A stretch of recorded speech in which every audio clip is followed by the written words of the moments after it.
being European means sharing certain values, then Turkey could prove its credentials this September the 12th. That's the day the people will vote in a referendum on changes to their constitution. The event holds enormous democratic potential, yet ask ordinary Turks if they want this or not, or what they think their vote will change. Some do, others don't, and many do not know. Referandumda neye evet ya da hayır diyeceğinizi biliyor musunuz? Bilmiyorum. Valla çok bir bilgimiz yok. Hayır diyeceğim. Biraz. Evet. Biliyorum. Biliyorum. The country is evenly divided over whether to say yes or no to this new constitution. Campaigning has mobilized all of Turkish society. Although the referendum run-up coincided with the Muslim holy fasting month of Ramadan, political party leaders and civil society organizations have been holding rallies daily around the country.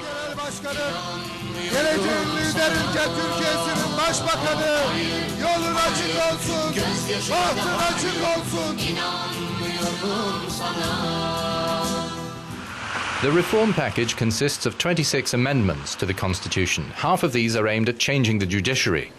They would also affect Turkey's military and the rights of its citizens. 30 years ago, on September the 12th, the military imposed today's constitution after a coup d'etat. Executions, torture, imprisonment followed. Prosecutors brought charges of thought crime against tens of thousands of Turks. Vast numbers were stripped of jobs, political activities were banned, books were burned. The EU has long called on Turkey to give itself a civilian constitution and to distance its military from politics. The referendum could lead to trials of the coup leaders in a non-military court. Under the constitutional reforms, Parliament would have a say on who sits in the Constitutional Court, Supreme Court and State Prosecutor's Office. Civilians could no longer be tried in military courts. Private life safeguards would increase. The amendments would ease restrictions on the right to strike. They would introduce positive discrimination for women and set up a national ombudsman. With the approach of the referendum date, most political organizations fixed clear positions.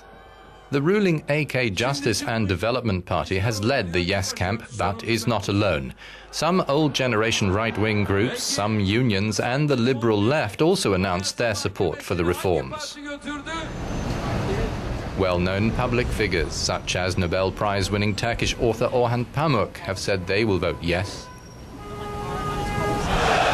The no camp is led by the main opposition CHP Republican People's Party and MHP Nationalist Party.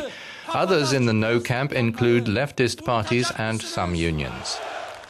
The BDP Peace and Democracy Party, for one, has called on voters to boycott the referendum, which drew criticism from a key voice in the European Parliament. In Turkey, skepticism of the constitutional amendments includes suspicions that the ruling party wants to shield itself from corruption allegations by putting the public prosecutor under the instruction of the Justice Ministry. We hear this from the opposition Republican People's Party. Kendi kişisel ve siyasi. In order to guarantee their own personal and political future, they're abusing democracy. Demokrasiyi ihmal ediyorlar.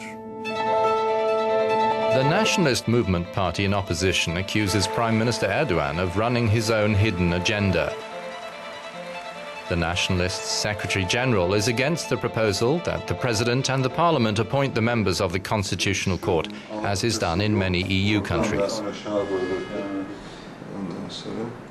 They will seize control of state institutions. The reform package will pave the way not for democracy, but for dictatorship. Turkey's chief negotiator in the EU membership talks rejects suggestions that authoritarian deception underpins the ruling party's position for the referendum. He says that if Turkey's military-era constitution changes, it will accelerate the development of democracy. Ankara's efforts to bring the country into the European mainstream have long been weighed down by Turkey's past. We're not the first country to try to join the EU with a military-drafted constitution. Spain, Portugal and Greece all applied for membership. As they adopted democracy, freedom and civil rights, their membership processes accelerated. Like those countries, changing our constitution for a civilian one will be a turning point for Turkey's EU process. Both the Evet yes camp and the Hayır no camp are convinced that they will prevail when the referendum votes are counted. Yet public opinion surveys show the race will be a tight one. Each side warns the other of dire consequences should the outcome not go their way. Bu anayasa değişikliği ile This constitutional change will pave the way for the next steps of what the ruling party call the Democratic or Kurdish Initiative, and which we refer to as a project of destruction. Bundan sonraki adımlarının önünün açılması sağlanacaktır. Evet de çıksa, hayır da çıksa. %46. Even if the result were yes or no with a ratio of 40 to 60%, either way, or 45 to 55%, is it a reasonable change? It will cause divisions in society. I don't think that the result will be no. God forbid if it is. We'll have to reassess the circumstances. But what worries me is that we would send a false message in terms of both Turkey's image and our dedication in the EU membership process. The liberal daily newspaper Taraf has a reputation for breaking stories which bother the military. The Ankara bureau chief insists that the constitutional change will involve the men who drove the 1980 coup d'etat in an evolution of justice. Darbecilerden intikam alınır mı? Hesap sormak intikam You can't call it revenge. Siz 12 Eylül'de Bringing someone to account is not revenge. As you remove the protective shield from the coup leaders, you put democracy to work to end the coup mentality.